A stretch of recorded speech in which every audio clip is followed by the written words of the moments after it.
ভাবি কই যাইতেছেন? বাপের বাড়ি যাইতেছি ভাই। তো একলা যাইতেছেন, আপনার বাড়িতে কেউ আসে নাই? না, আমি বাজার পর্যন্ত যাবো। ওই জায়গায় আমার চাচা এসে আমরা নিয়ে যাইব। আচ্ছা, তো দিন থাকতে চলে যান, রাত হলে ঝামেলা হইতে পারে। রাত্রে কি হয়েছে জানেন? কি হয়েছে ভাই?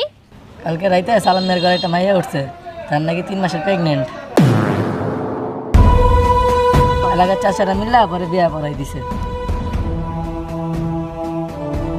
বিয়া করবি ভালো কথা, বিয়ার আগে মেয়েটার সাথে রটর বটর করে প্রেগনেন্ট বানিয়ে ফেলছে।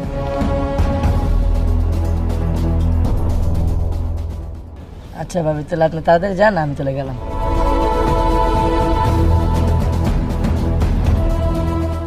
হায় আল্লাহ, সালাম আমার সাথে এটা কি করলো? আমার লগে এরকম প্রতারণা করতে পারলো? আমি ওরা কতটা ভালোবাসতাম, কতটা বিশ্বাস করতাম। আমার জামাই বিদেশ থেকে যত টাকা পয়সা দিছে সব টাকা পয়সা আমি ওরে দিয়ে দিছি, আর ও আমার সাথে এরকম 2 নাম্বারই করলো। আমি এটা কখনোই ভাবতে পারি নাই। আল্লাহ, এখন আমার কি হইব?